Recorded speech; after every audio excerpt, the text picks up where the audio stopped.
여러분 안녕하십니까? 대구 경북 소식 전해드립니다. 미국 대선에서 도널드 트럼프 전 대통령이 당선되면서 수출 의존도가 높은 우리 경제에도 큰 영향을 미칠 것으로 예상됩니다. 미국은 대구 경북 지역의 2위 수출국이고 무역 흑자 기준으로는 1위 국가이기도 한데요. 미국 중심주의 강화로 통상 환경이 악화될 거라는 예상이 나오는 가운데 지역 주요 산업별로 어떤 영향을 미칠지 긴장감이 커지고 있습니다. 도건엽 기자입니다. 트럼프는 유세 과정에서 우리나라를 포함한 동맹국에도 수입 상품에 10% 관세를 일괄 부과하겠다고 했습니다. 중국에는 최혜국 대우를 박탈하고 60%의 고율 관세를 매기겠다고도 했습니다. 외국 기업이라도 미국에 공장을 짓고 반도체나 배터리를 생산하면 보조금이나 세금 혜택을 주는 IRA 정책 폐기도 공언했습니다. 지역 주요 산업에는 위기도 기회도 될 수 있다는 분석이 나옵니다. 지역 1위 수출 품목인 자동차 부품의 경우 트럼프 2기 정부가 멕시코를 통한 중국의 우회 수출을 차단할 가능성이 높아 국내 기업이 반사 이익을 볼 수도 있습니다. 다만 미국의 무역 적자 해소를 위해서 대미 흑자 비중이 높은 자동차와 자동차 부품에 추가로 통상 제재를 할 경우가 우려됩니다. 2차 전지 소재와 생산 장비 수출에도 큰 영향이 예상됩니다. 2차 전지 관련해서 특히 IRA 인플레이션 감축법에 대한 지원 규모를 축소할 경우에 미국 전기차와 차량용 2차 전지 시장의 성장세를 둔화시켜서 아무래도 우리 기업의 주력 수출 품목인 배터리 소재 수출이 영향을 받을 것 같고요. IRA 정책의 수혜 지역이 미국 남동부의 공화당 우세 지역이라 전면 백지화하기는 어렵다는 관측도 있습니다. 한편으로는 우회 수출 차단 등 중국의 제재를 강화하면 전기차나 배터리 산업의 경쟁이 완화되면서 우리나라 기업이 반사 이익을 볼 가능성도 있습니다. 특히 에너지 저장 장치용 배터리는 수혜 가능성이 큽니다. 걱정되는 건 트럼프가 여러 차례 공언했듯이 전기차 우대 정책과 보조금을 철회할 경우 전기차 수요 정체 현상이 장기화돼 산업 자체가 위축될 수도 있다는 겁니다.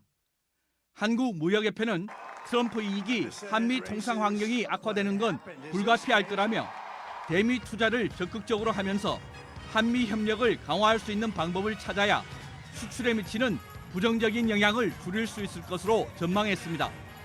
MBC 뉴스 도건엽입니다.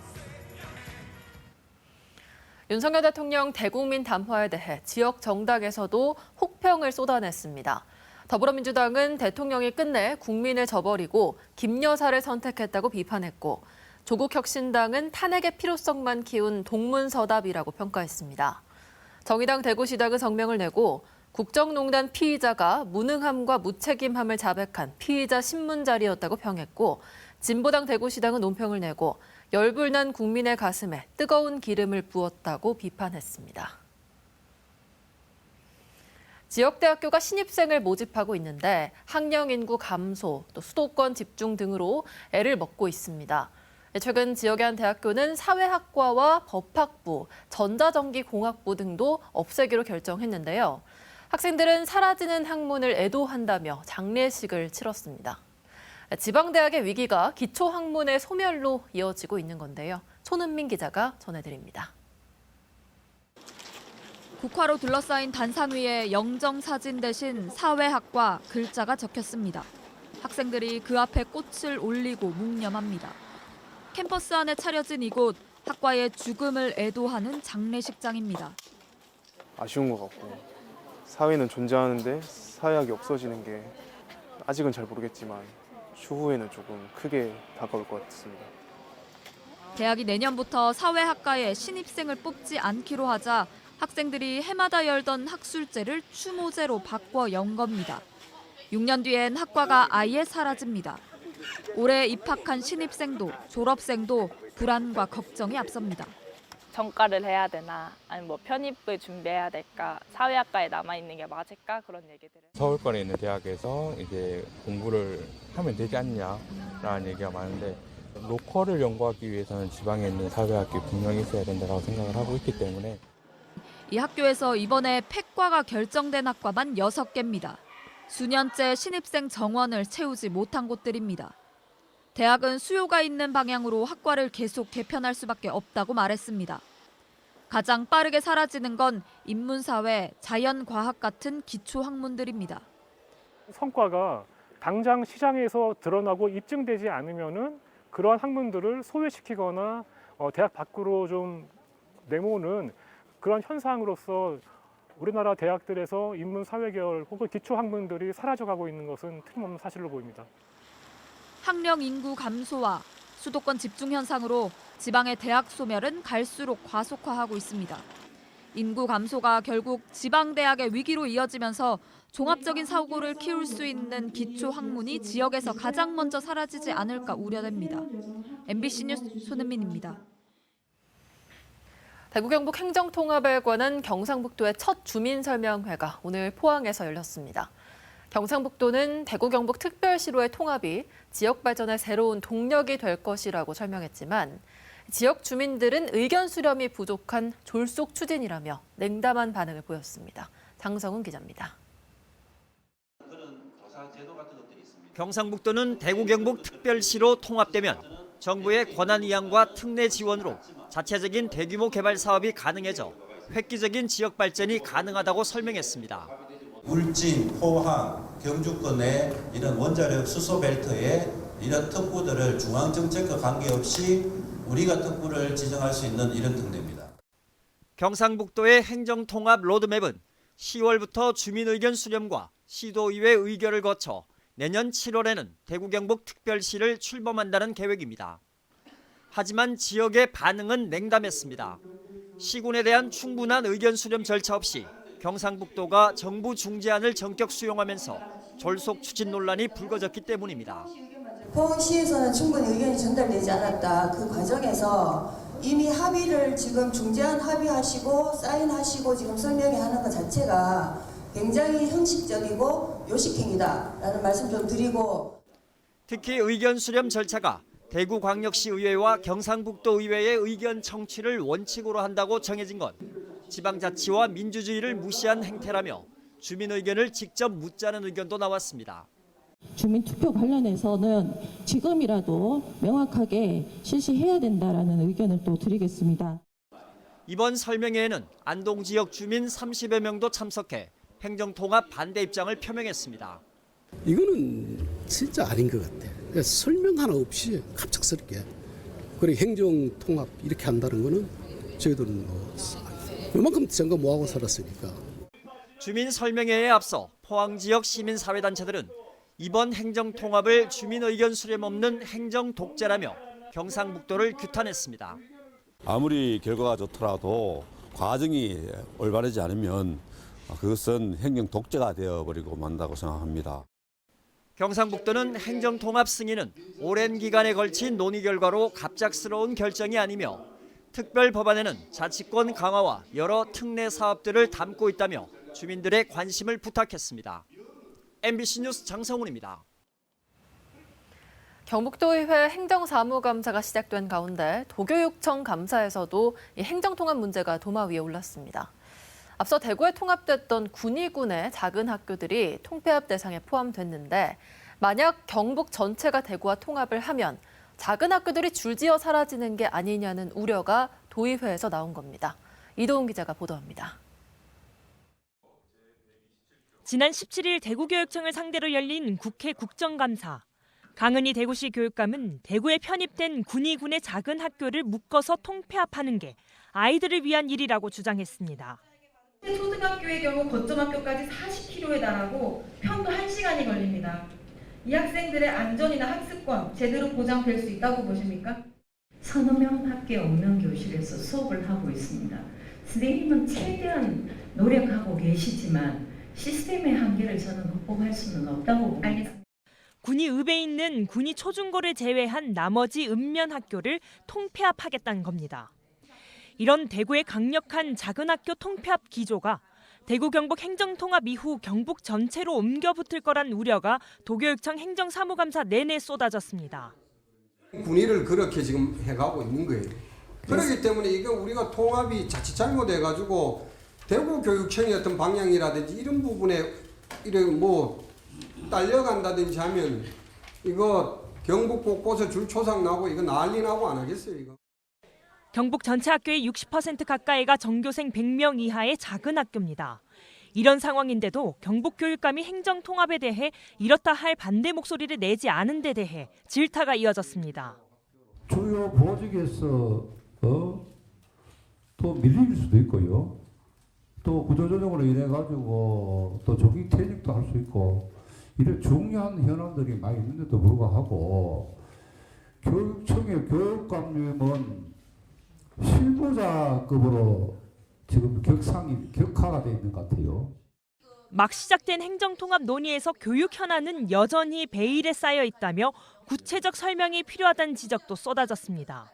교육청에서 통합과 관련해가지고 구체적인 사안이나 이런 거 논의한 적이 있으신지 아니면 교육청에서 어떤 방안을 가지고 있는 것인지 거기에 대해서 말씀해 주십시오. 소규모 학교가 많은 그 경북의 특성상 그 통합이 되면 그런 지역의 교육 격차가 더 나지 않겠는가, 소외받지 않겠는가 그런 이제 염려들이 많으신 것 같은데 지방교육재정 교부금을 통합 전 규모 이상으로 확보를 하는 것을 목표로 하고 있고요.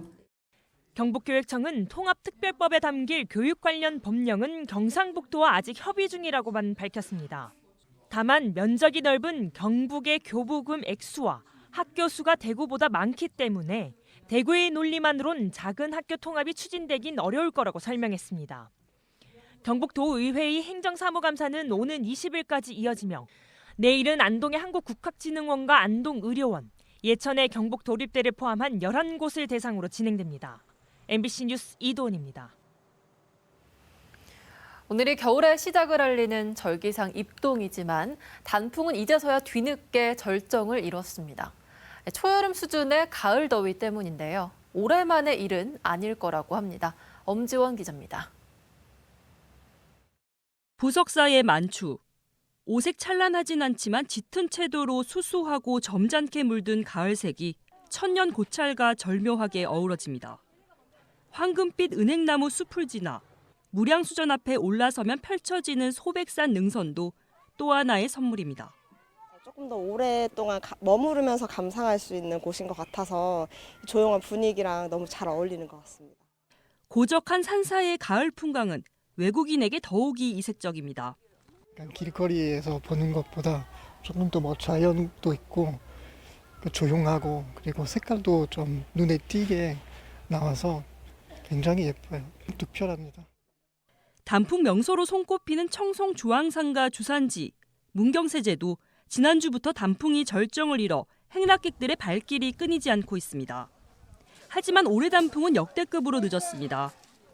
기상청에 따르면 국내 유명산 대부분 첫 단풍이 일주일에서 길게는 2주가량 늦어 관측사상 가장 늦게 절정에 도달했습니다. 위도 가장 아래 위치한 한라산의 경우 지난해보다 무려 19일 늦은 지난달 29일 단풍이 시작돼 이달 중하순은 돼야 절정에 이를 것으로 보입니다. 유례없는 늦더위 때문입니다. 9월 낮 최고 기온이 30도 이상, 일부 지역에선 35도 내외, 아침 최저 기온도 15도에서 25도 내외로 9월 내내 늦더위가 이어지며 최고 기온이 경신되는 극값을 기록하였습니다. 지구온난화 등 기후변화의 영향으로 여름이 점점 길어지면서 지각 단풍은 오랜만의 일은 아닐 것이라고 전문가들은 예견하고 있습니다. MBC 뉴스 엄지연입니다. 환경부의 내성천 준설과 제방 건설 계획에 대해 시민사회단체들이 사업 철회를 요구했습니다. 낙동강 네트워크 등 6개 환경시민단체들은 대구지방환경청 앞에서 기자회견을 열고 지난해 경북 예천군 내성천 회룡포 마을 홍수는 인재로 영주댐으로 인해 홍수가 발생했기에 철저한 원인 규명 없이 회룡포를 준설하는 것은 문제가 있다고 비판했습니다. 환경부 낙동강 유역환경청은 홍수와 가뭄 등을 대비한다면서 회룡포 준설 등을 포함하는 내성천, 하류권역 하천 기본계획을 세웠습니다.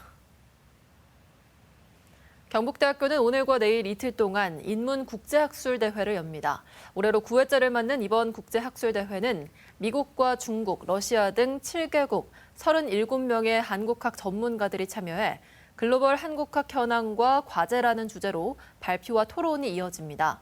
학술대회 발표자와 참가자들은 한류와 함께 세계적으로 관심이 확산하고 있는 한국학에 대한 국제사회의 현황을 살펴보고 앞으로의 발전 방향을 모색합니다. 대구 문화방송의 수돗물 필터 남세균 검출 보도에 대해 국립환경과학원이 정정보도를 청구한 소송에서 2심 재판부도 대구 문화방송에 손을 들어줬습니다. 대구 고등법원 제2민사부는 오늘 원고인 국립환경과학원이 제출한 증거들만으로는 이 사건 보도가 진실하지 아니한 사실을 인정하기에 부족하고 달리 이를 인정할 증거가 없다며 항소를 기각했습니다. 대구 문화방송은 2022년 9월 달성군 가정집들의 수돗물 필터에 낀 녹색 물질에서 남세균 DNA가 검출된 사실과 위험성을 집중 보도했습니다. 정부가 대구시 산격청사 일대를 도심 융합특구로 지정하고 산업, 주거, 문화가 집약된 성장 거점인 판교형 테크노밸리로 조성합니다. 대구 도심 융합특구는 경북도청 후적지, 경북대학교 삼성 창조 캠퍼스 등 98만 제곱미터를 2035년까지 신산업 혁신 거점과 인재 육성 거점, 상업 허브 거점으로 조성하는 협력 구조를 구축할 계획입니다. 이로써 도심 항공교통, 첨단 로봇, 지능형 반도체 등 핵심 산업의 인재 육성과 창업, 기업 육성 체계를 마련할 예정입니다. 국민의힘 대구시당은 오늘 윤리위원회를 열고 불법 수의계약 등으로 불구속 기소된 배태숙 대구 중구의회 의장을 제명하기로 했습니다. 윤리위원회는 만장일치로 제명을 결정했는데 대구시당 측은 공직자로서 타인의 모범이 돼야 하는데 윤리위 위원들이 제기한 혐의에 대해 무겁게 인식한 것 같다고 설명했습니다. 배 의장은 유령업체를 만들어 구청과 불법으로 수의계약을 맺은 혐의 등으로 지난달 22일 불구속 기소됐습니다. 대구환경청은 봉화의 영풍 석포제련소가 또다시 환경부의 통합허가 조건을 위반한 사실을 적발해 환경부에 열흘간의 조업정지 처분을 의뢰했다고 밝혔습니다. 대구환경청은 지난 4일 수시 점검 때 석포제련소가 황산가스 감지기 11개 중 7개의 작동을 끈 채 조업하고 있었고 그중 1개는 아예 고장난 사실을 적발했습니다.